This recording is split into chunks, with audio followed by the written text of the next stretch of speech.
The father principle or mother principle, it is the radiance of love, the true love.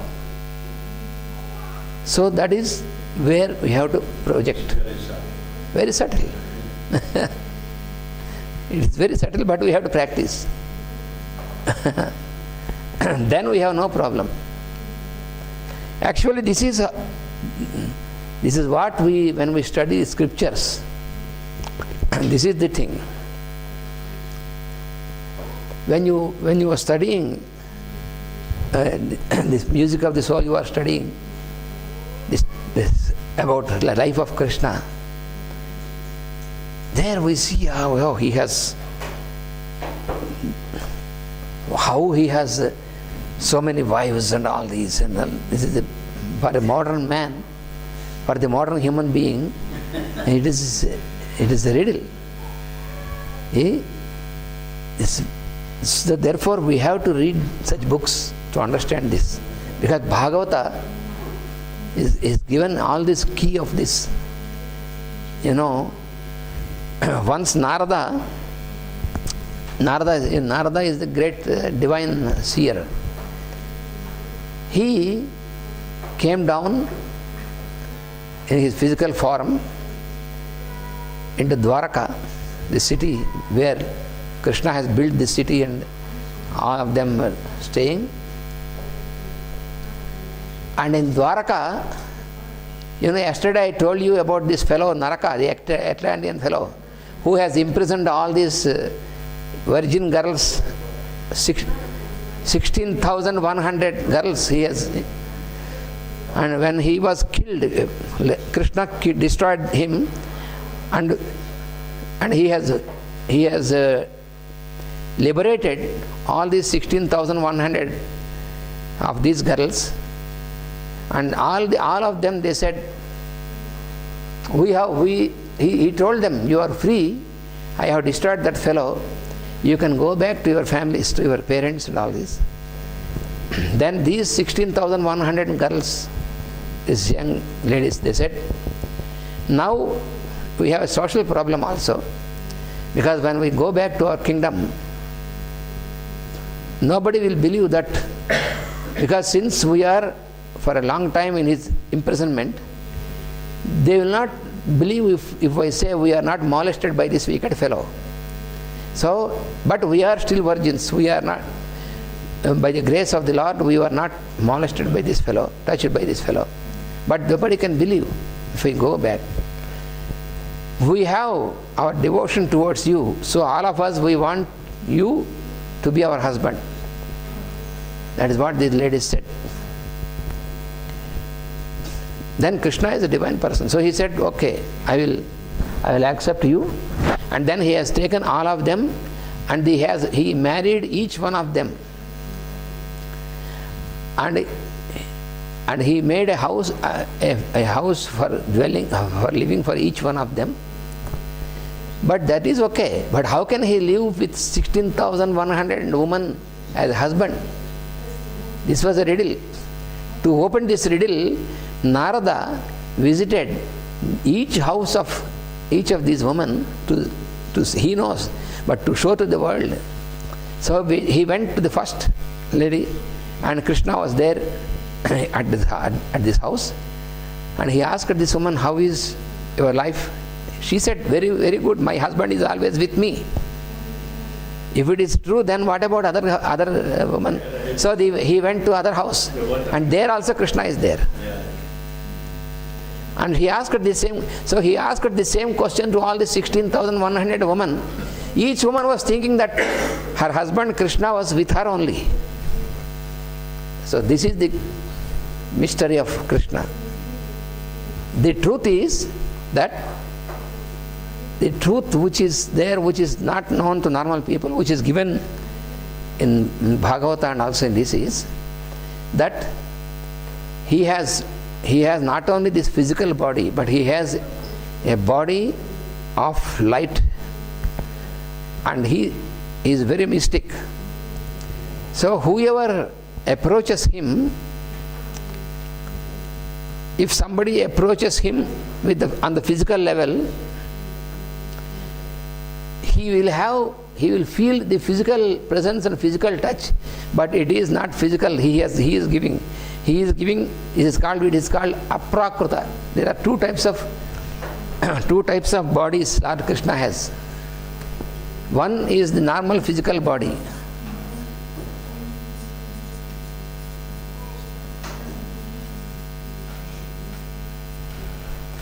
This is called prakruta sarira. Prakruta.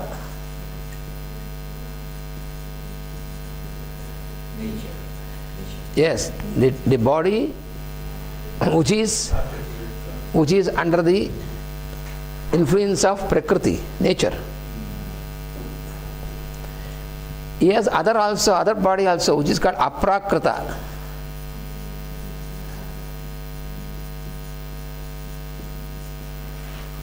This is a trans-physical body.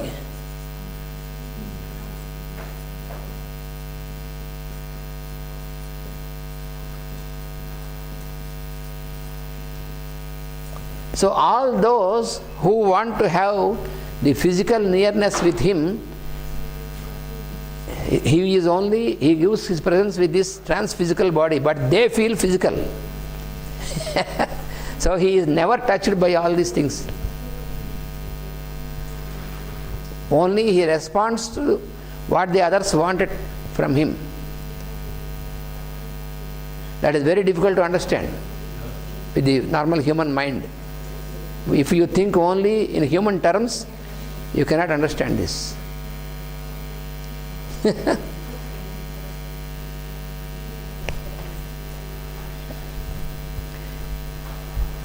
You know, at the end of Mahabharata war, all the children of Pandavas are also killed in the war, without exception. All the children. There was son of Arjuna.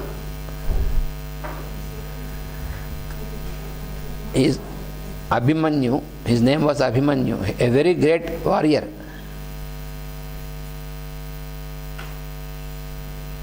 He was the son of Arjuna, one of the sons of Arjuna. He was born to Subhadra by Arjuna. Subhadra is the sister of Krishna. Subhadra was the sister of Krishna.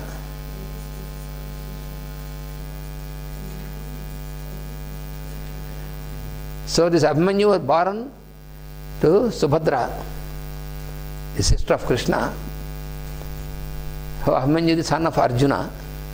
So this fellow was also killed. He was a very mighty warrior, but he was also killed. It is a very big war. All these 5 Pandavas have their sons. All of them were killed. But by that time, when he went into the war, his wife was pregnant. His wife's name is Uttara. She was pregnant. Uttara. And at the time of war, she was pregnant. But this fellow was also killed in the war. And after the war is completed, then there is one fellow from the other side who wanted to destroy all the Pandavas, but could not happen.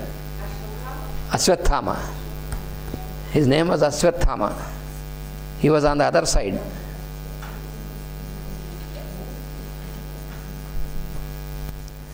He wanted to destroy the clan of Pandavas completely. So the wicked fellow.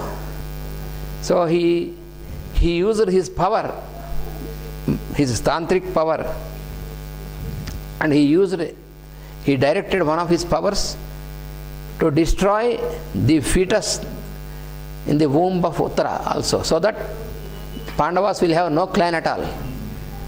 But they are all devoted to Lord Krishna. She also is a devotee of Lord Krishna, Arjuna's daughter-in-law.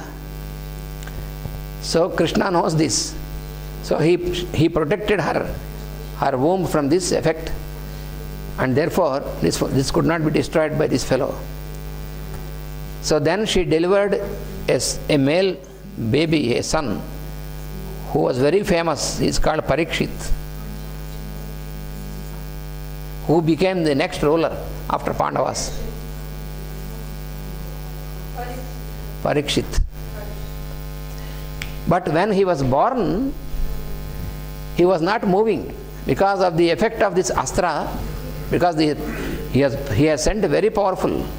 So he was not moving after Brahmastra.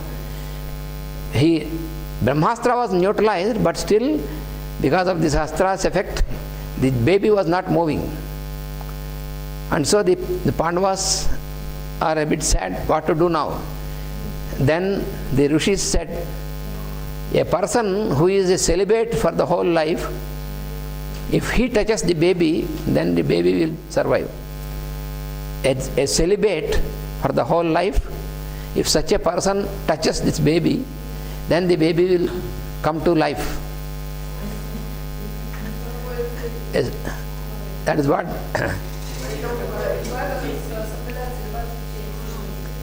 So then Pandavas were thinking of Bhishma, because Bhishma has not married for the whole life. So then they were thinking of Bhishma. They took to Bhishma. Bhishma said, he will not come to life if I touch. You go to Krishna himself. He should touch the baby. But Krishna has so many wives. How can be here celibate? Then Bhishma said, you people, you do not know what celibacy is. Krishna has so many wives, he has so many children, still he is celibate. Celibacy is not physical. Here the secret is, Krishna didn't want to marry all of them. They asked him. Krishna didn't want to have all the children. They asked him. So as the Lord, he has bestowed all these things to them. But he is above all because he is trans-physical. This is the secret. Bhishma knows this. This is the only fellow who knows. Vedavyasa knows. The Rishis know it. Bhishma knows this. But even Pandavas, only Yudhishthira knows. But the other Pandavas, sometimes they know, sometimes they don't know. So therefore, this baby was taken to Krishna. Krishna smiled and touched him, and then the baby came to life. So this is the real celibacy. Celibacy doesn't mean to run away from family life. That is not celibacy. That is false celibacy. Celibacy is on the higher level, when your mind and senses are under control of your higher light, then it is celibacy. And that is possible when your antakarana is active.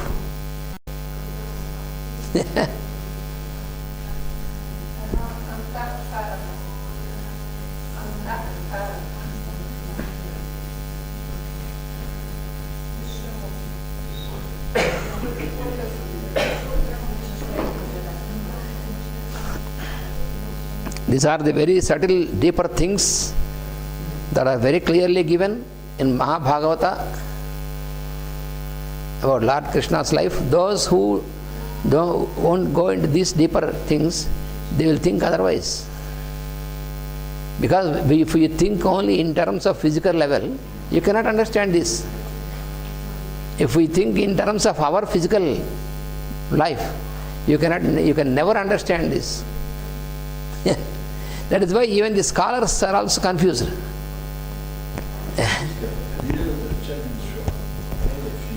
Yes. To transform themselves from form consciousness into inner consciousness. Yes. This is the whole process.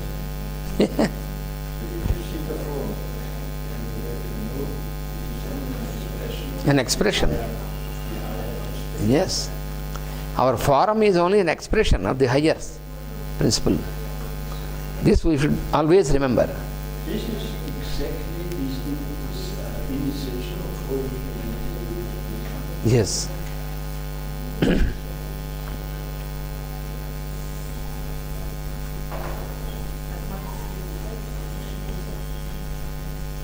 Because these appear to be so many stories in the Puranas and the scriptures. If you don't know the significance, then all these stories are like fairy tales. They are not fairy tales.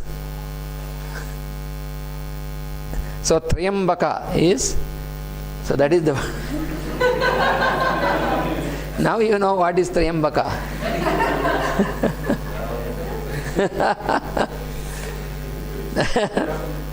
Tripurantakaya. Tripurantaka.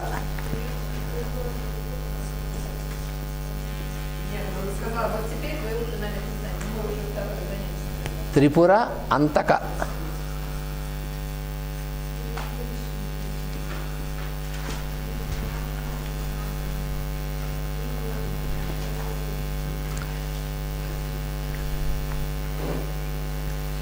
Antaka means the one who destroys. Antaka. Anta means end. Antaka means the one who brings the end, destroys. Tripurantaka. Pura means city, forum. Tripurantaka means 3 forums, 3 cities. So he destroyed 3 cities.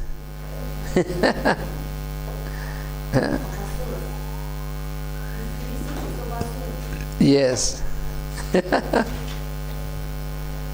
All of us, we watch this devotee Dev Mahadev, also Mahabharata, all these long movies. Now we know many stories from Puranas.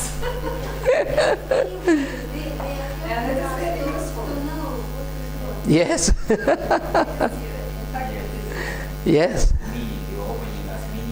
Yeah. Then all these devas now are like members of our family.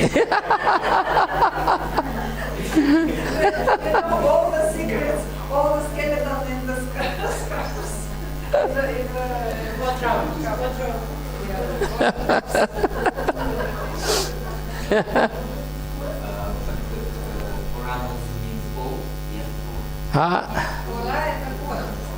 Purana means generally it is understood as old, but it is eternal. Yes, they are always there. Purana. Purana is generally understood as something in the past, the old, but it is applicable always, forever. It is applicable forever. Purana is it is a particular type of text which has 5 types of explanations, 5 types of presentations together. When an ancient scripture which gives 5 types of presentations, then it is called Purana. What are these 5 is? One is called Sarga. So Purana is which gives 5 layers of explanation. 5 presentations which explains 5 aspects. That is, all these Purana, in every Purana, you have these 5 aspects that are explained. What are the 5 aspects is? Sarga. Sarga means cosmogenesis. Cosmogenesis. Sarga. The creation of cosmic creation.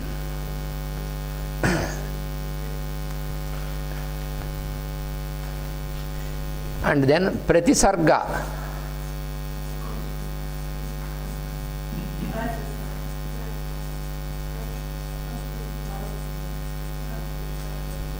Pratisarga means anthropogenesis, the creation of the beings.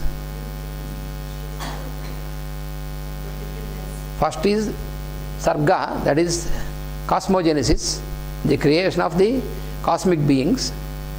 And then Pratisarga is anthropogenesis, creation of the beings. Sargascha. Second is the beings. Yes, being. The creation of the Cosmic. cosmic Yes. Cosmogeny and cosmogenesis and anthropogenesis. Sargascha, Pratisargascha. And the third aspect is Vamsha.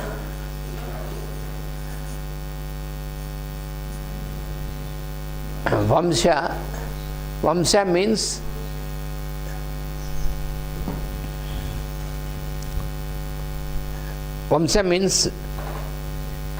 the coming down. That means the what you call the clan.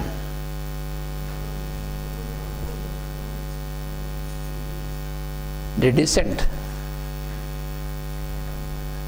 Descendants. What you call descendants? Descendants.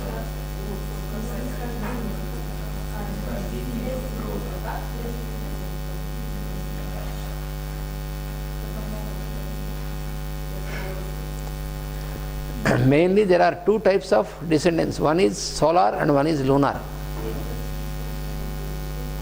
For example, Rama belongs to the solar descendancy. Surya Vamsa it is called. Rama has come down through solar descendancy. Surya Vamsa it is called. Surya Vamsa means the descendancy of solar, the solar descendancy. So Rama came down from that descendancy, solar. Surya Vamsa. The other is lunar.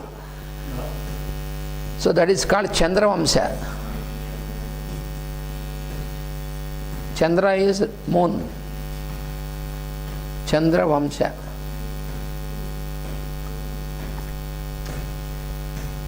Krishna came down through this lunar descendancy, Chandra Vamsa. So there are many rulers, great rulers. Some of them came down from Surya Vamsa and some of them from Chandra Vamsa. So Vamsha means this clan or descendancy. I have a question. This Surya Vamsa and Chandra Vamsa, they existed in common or in different times? Because Rama was in silver. In Treta Yuga. Treta Yuga. And Krishna was in Dwapara, in the copper. At the end of Dwapara. So Luna and Sun, this they were in different times. Not in different times. They were together. Not in different times. In sometimes more descendants will be from solar and less from the, but there are always simultaneous. Yes, yes. But more from the solar at particular time, more from the lunar another time. But both can descend, both descendancies can exist simultaneously. Because even at the time of Krishna, Krishna, Pandavas, these are all from lunar descendancy, but still there are some who are continuing from the solar descendancy also. So they can exist simultaneously, but at a particular time it will be more from that descendancy. So in Purana, one is cosmogenesis, anthropogenesis, and about the Vamsha also, from the descendancies and all these phenomenon, that is also explained. And then the fourth aspect is Manvantara.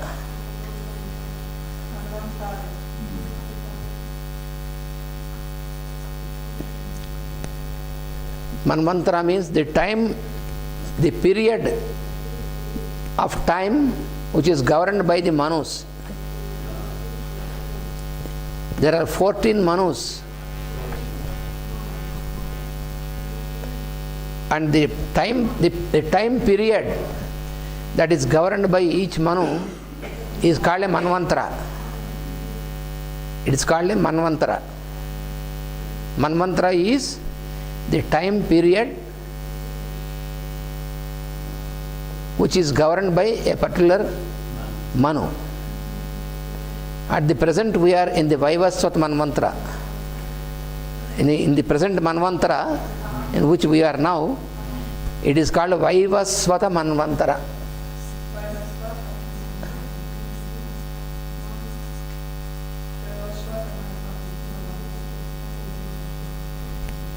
Vaivasvata Manvantara. Now we are in Vaivasvata Manvantara. That means Vaivasvata Manu is the ruler now.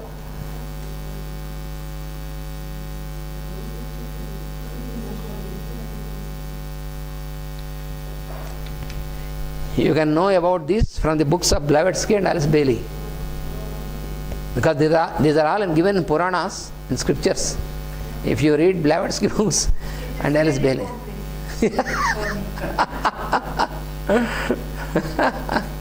Madam Blavatsky has given these things, and in the books of Alice Bailey also. But this is what Master Mulia about. Yes. Yes. Because the masters are responsible to keep all this wisdom. So therefore, from time to time, they bring to the humanity in the particular language, from the particular beings, according to how they receive from their higher forces. Manvantara.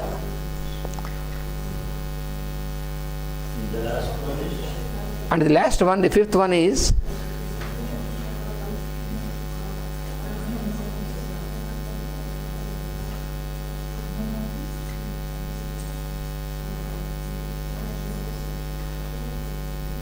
Vamsha Anucharitam.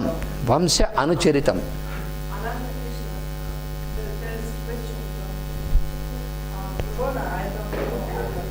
So, Madame Blavatsky, she was writing her books, which language she was using? Because she was... In English. Yeah, in English. She wrote in English. Yeah, she wasn't living in Russia, I know. When she was writing, she was in England. Yeah. She was writing these books sitting in England on the bank of the Thames She was river writing by origin, but she was writing in English. Because the masters decided to give in English. For the present humanity, masters have decided, because so far, before that, all were in Sanskrit. All this wisdom was in Sanskrit, preserved in Sanskrit language. But then, masters, it is not that they have decided, but from the higher order, that is given to them, that for the present humanity, English is selected as the language to transmit this wisdom. So therefore, they have given it in English. So the French people were very troubled because before French was the communication. Yeah, before the, yes. And then the hierarchy decided, no, we will use English because it's simpler, it is easier to learn. This has nothing to do with the British. This has nothing to do with any political or racial and all these things. It is cosmic. Yeah, Sanskrit is nothing to do with India. You know, no. Sanskrit was the language used all over the world in the ancient times. Vedic literature, it belongs to the whole of humanity, not to one country or one race. Yeah, for sure. Yeah, in the place where Vasudeva lives, so two nearest streams, one is Purna, another is Ganga. Yes, you see, It is unbelievable. there are two rivers. We have six. There are two rivers near the village where they are living, Krishna. Region, we have six Gangas. 6 Gangas. Very small streams. Yeah, But they are called Purna and Ganga in Russia. in Volga region, we have the river Sukhan, Sukhan, yeah. See, river Kuben. Kuben. Yeah, like So all these names, you see, they are Vedic names. So it is evident very clearly that it belongs to the whole of the humanity. The humanity was all under one culture, Vedic culture. That is quite evident.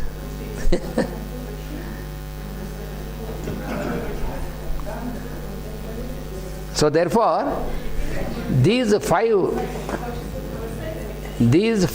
form the content subject of the Puranas. So there is a stanza also given to remember. Sargascha, Pratisargascha, Vamsho, Manvantara Anicha, Vamshanuchiritam Chaiva, Puranam Panchalakshanam. The Purana is having 5 parts, 5 types of things, presentations. All these are these 5. So in every Purana you find these 5. Vamshanucharitam. Anucharitam means the history, are the about those who came and who has descended, and how this descent continued and what has happened. This history aspect is given Vamshanucharita. History. So all these Puranas also having the history of the human race. History of human race. Yes.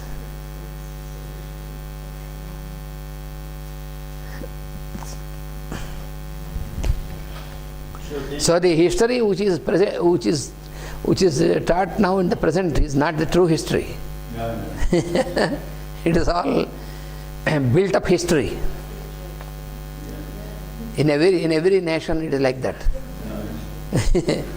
For India, for Germany, for Russia, the history that is at the present in the colleges, universities is not true history of humanity. So the true history you can find in the scriptures only. So in future we could work on this? Yeah, we have to.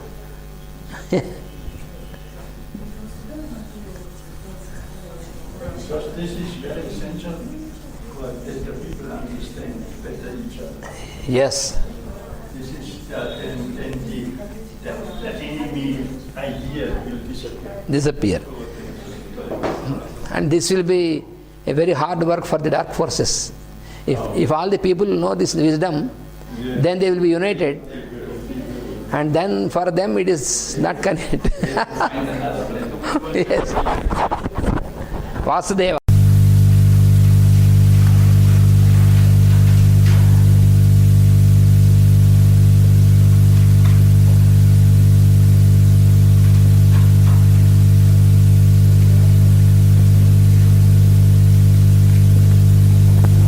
Tripurantakaya. Vasudeva, we have started the class, please. We started the class, you can speak afterwards. Tripurantakaya. Antaka means the one who destroys. Antaka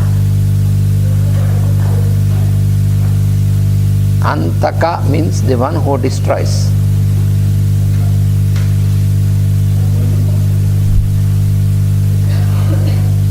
So Tripurantaka means destroyer of 3 Pura. 3 means 3. Pura means Pura means, in one meaning it is city. City is Pura. But here Pura means forum.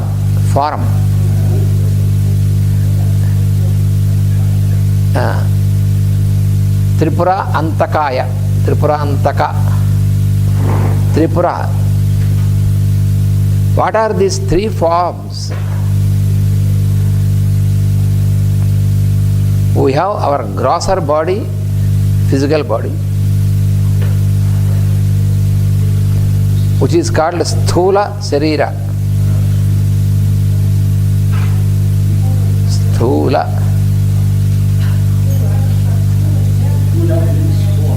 Yeah, Pura means forum. Pura is also called city, but this is also like a city.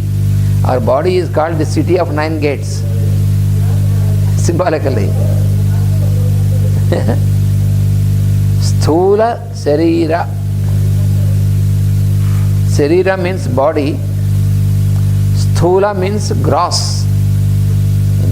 grosser body. Sthula Sarira, that is one pura.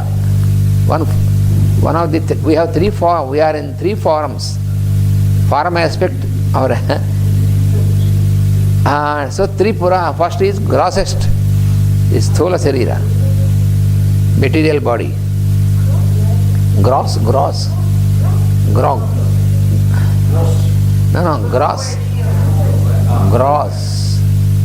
Grosser body.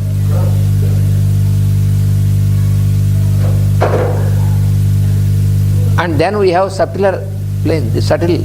Gross is the material, which is the grosser form. And the other is subtle.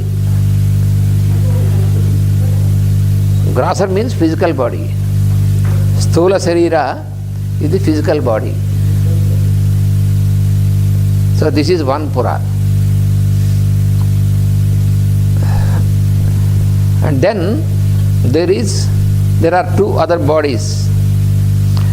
One is the etheric body.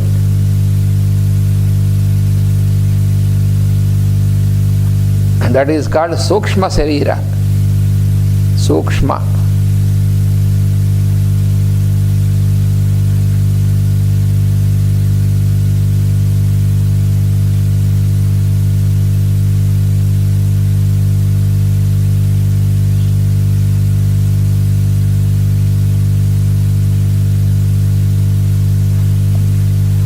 The etheric body.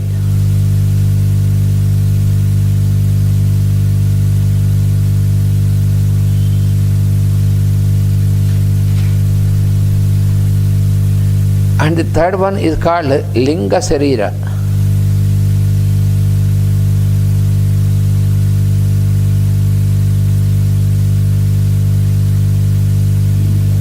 Linga Sarira means this is called causal body.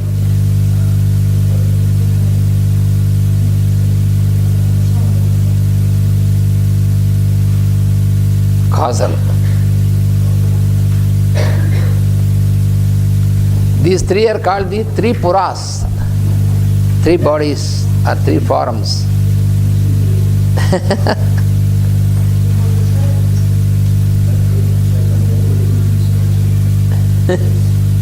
Yes, at certain level it is also at certain density.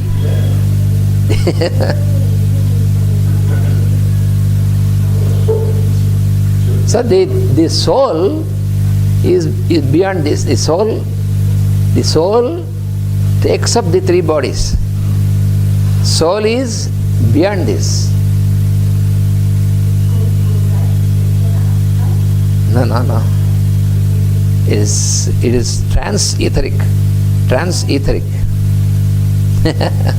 This is trans-physical, physical, trans-etheric. Higher. These three.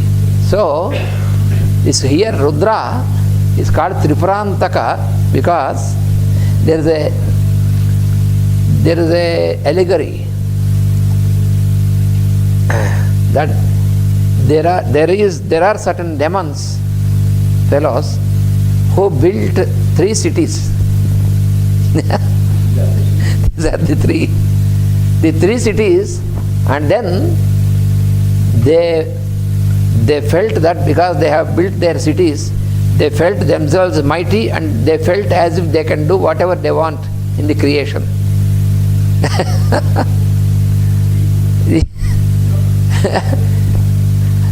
They did not accept the presence of any Lord consciousness. They said, it is nothing.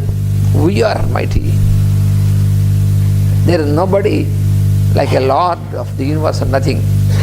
So they wanted to make in their own way. That is a blockage.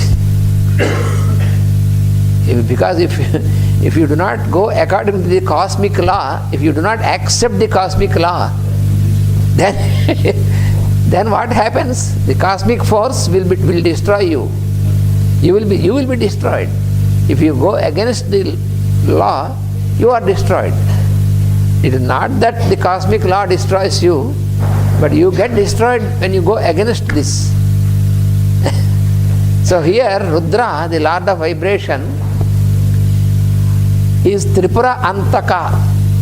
Because when the Tripuras are misused, when there is a misuse of the Tripuras, then there is impurity. When there is impurity, then that will be destroyed. The being again to give pure forms. That is the purpose. To get order. And the power, the mother goddess is called the power, you see.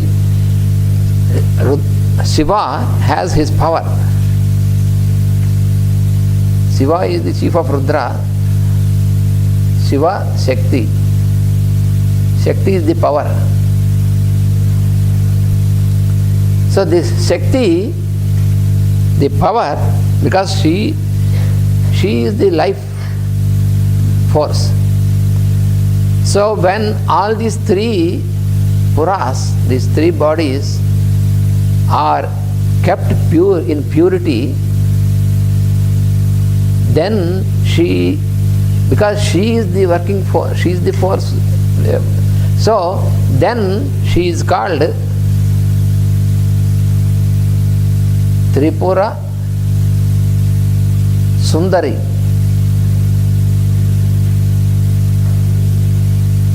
Sundari means beauty, the beauty, beautiful.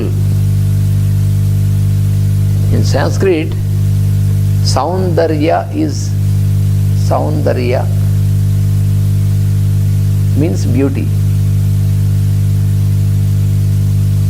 The one who is beautiful is called Sundari. So she is called Tripura Sundari. The mother is called Tripura Sundari when the purity is maintained of the three bodies. In the three bodies, if the purity is maintained, then she is called, she is expressed as beauty in its true sense, because that is the light. Beauty is the inner light, not the just outside. So then she is called Tripura Sundari. If you make them impure by misuse, then she will become Tripura Bhairavi. Then she is called Bhairavi.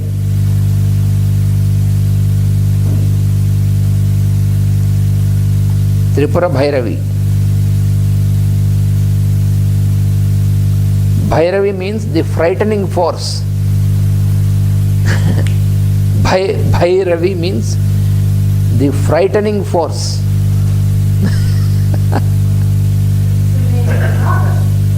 Huh? Yes, also in the raga also. In music also it is the Bhairavi. Bhairavi means that raga is very deep, and that raga gives a certain sort of an impulse.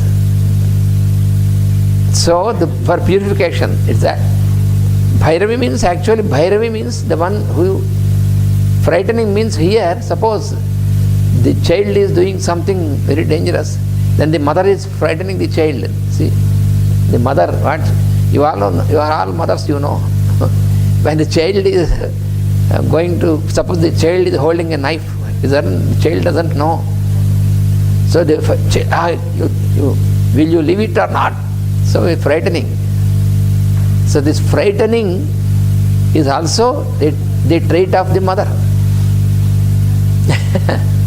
So the mother frightens, and she shows her anger then. Still, if the demonic traits are continuing, then she will be the power for the Lord to destroy this. The Lord can do anything only by the power of the Shakti. Shakti is the power. That is why Adi Shankaracharya, the first Shankaracharya, the prophet, he wrote many, he has given many teachings. Yeah? So he wrote Saundarya Lahari, wonderful, very wonderful poet, piece of poetry. Saundarya Lahari, in wonderful in Sanskrit. Lahari means wave, the wave of beauty, the wave of beauty, Saundarya Lahari. In this, he gives in wonderful poetry, in the form of poetry, he gives about the divine beauty of the mother. He explains, and this is a wonderful book because it is not only poetry, but each stanza is a masterpiece in poetry, a poetic masterpiece, and at the same time also it gives highest explanation in the tantra, in the real meaning. Tantra means not in this dirty meaning. As many times I told you, the word tantra is wrongly understood, wrongly translated. Tantra means it is a science which explains the pattern of the creation. Tantra is the science which explains us the patterns of this creation. That is Tantra. The arrangement of the creation is called Tantra.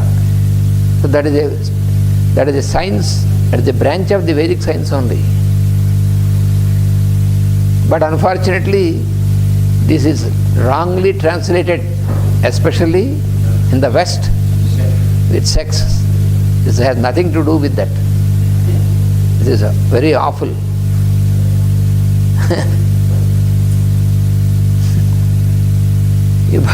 You find Tantra literature in English and in other languages, absolutely nonsense. That is not the real thing. The original books of Tantra, that is a science which explains all the wonderful, how the whole creation is manifested. Saundarya Lahari is, Lahari means, Saundarya Lahari means the waves of beauty. The wave of beauty. It is about the mother. And in this he says that Shiva, if he is not there along with Shakti, without Shakti, Shiva cannot move his arm. He cannot move himself. Movement itself is power. Shiva is intelligence, the consciousness. So consciousness can manifest only through power. Without power, there is no manifestation of consciousness. There is no manifestation of creation. Consciousness as such is like a light. So power, and the power is called Shakti. The power is called Mother. The consciousness is Father, power is Mother. So without power, without Mother, there is no manifestation. There is no creation at all. Impossible. So that is why he says that Mother is so important. So without her, even Shiva cannot do anything. Shivas Shaktya Yukto na bhavati Shaktaha prabhavitum. That is the stanza. He is not able to even make a little movement also without the mother. She should be there. So he should be, that is why he is always associated with mother. They are always together, inseparable. That is what is established by Shankaracharya in this book, in the form of poetry. It's a beautiful poetry. Poetical, in the poetry, this book is one of the highest of these poetical expressions. Yeah. But the very surprising thing to the normal people is, he is, from the very childhood, he is an ascetic, a monk, a sannyasi. He is not a householder. That is why some people are, how he could write such a beautiful poetry about the beauty and all this. But these fellows cannot understand. When he is at that level of consciousness, stabilized at soul level, all the wisdom is automatically done. He is on the highest.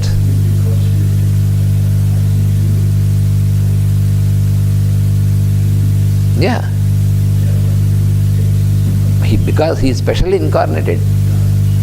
He is from the highest. He came from the highest. So nobody could compare himself with them. From the very childhood, he lived just like Jesus. He also lived only 33 years in the physical body. Years in the physical body. Shankaracharya, like Christ. Special task came, yeah. He was 100 years before Christ. So, he lived 33 years, but in these 33 years, what he has given to the world is tremendous light. And by foot, several times he travelled throughout India because he was born in Kerala. And from Kanyakumari to the top of Himalayas, by foot he travelled several times. You cannot imagine. Very. He travelled whole of India. Yeah. He travelled the whole of India, to the west of India, to the east of India, to the north, to the south, to the whole of India. Yeah, he is prophet like Christ. That is why he could enlighten people like that. They are specially born for that.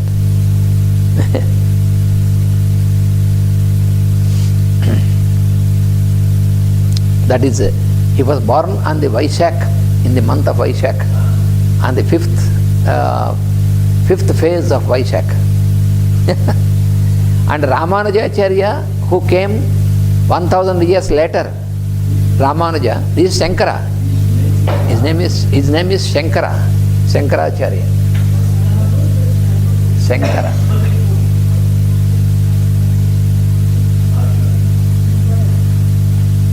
Shankaracharya. Another prophet, Ramanujacharya, he was also born exactly on the same day. That is very interesting.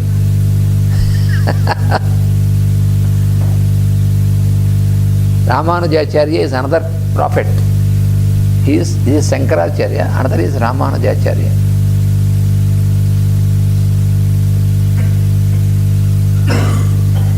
Another great prophet.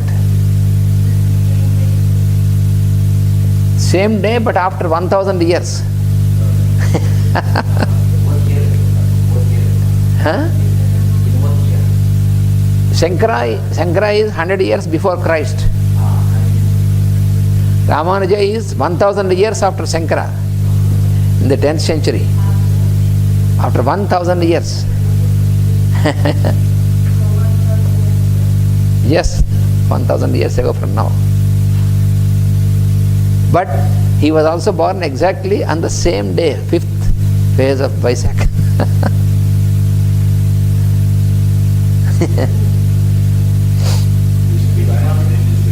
Divine plan, eh?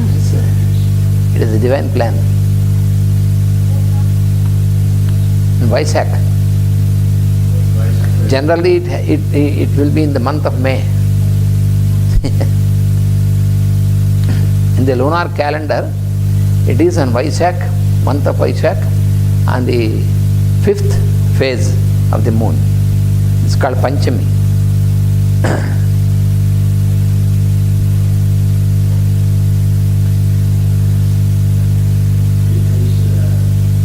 And incidentally,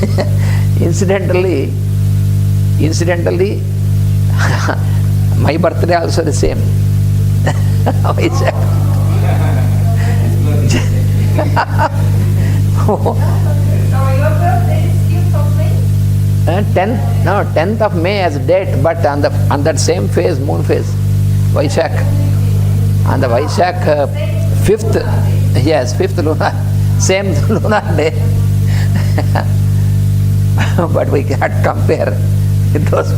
They are very highest like Himalayas. We are very tiny. Buddha is the beginning. Huh? Sunday is the beginning. Yes. Krishna Macharya was the beginning. Buddha's Thursday also in this month. Yeah? Buddha. Buddha, that is on the full moon day. Full moon day, But his same month, yes, Vaishak, on the full moon day. So Tripurantaka, see, Tripurantaka is the destroyer of the three forms. Because this destruction, because this is a mystic story, allegory, Shiva has destroyed these demons who have built the three cities and wanted to control the whole of creation. They wanted to control the whole creation. That is impurity. If you get such thoughts, that is too much. So therefore then Shiva, with the power of mother, with Tripura Bhairavi, so he destroyed this. That is why he is called Tripurantaka, the destroyer of the three forms. So each word is so significant. This is what we have to see.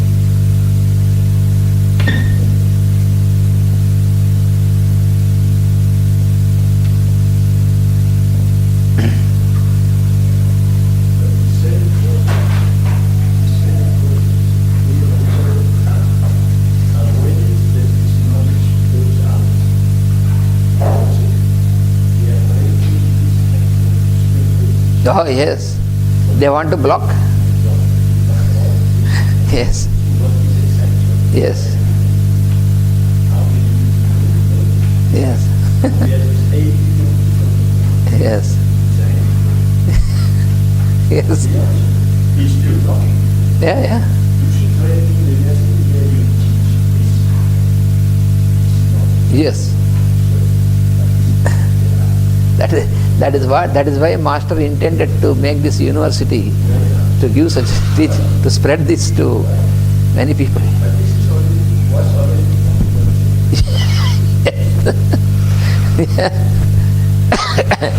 So the Tripurasuras, there are many.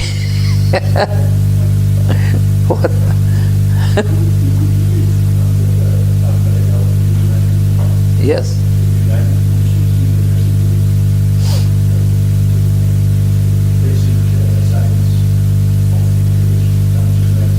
Yes. Yeah. Yes. Yeah. Yes. Yes.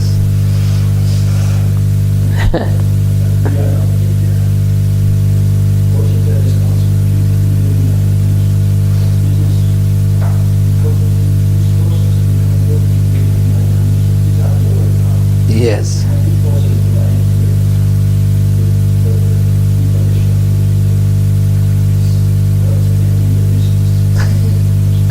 Yes, that is the problem.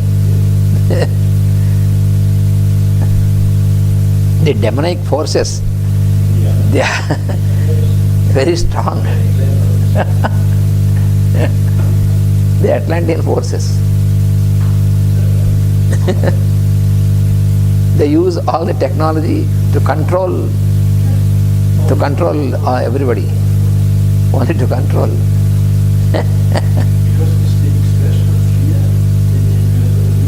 Yeah, that is the only one.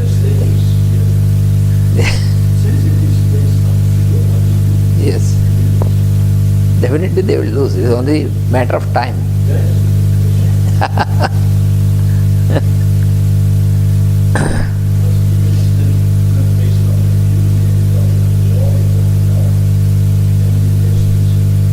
Yes, finally. Because ultimately it is the higher forces which are more powerful than these forces.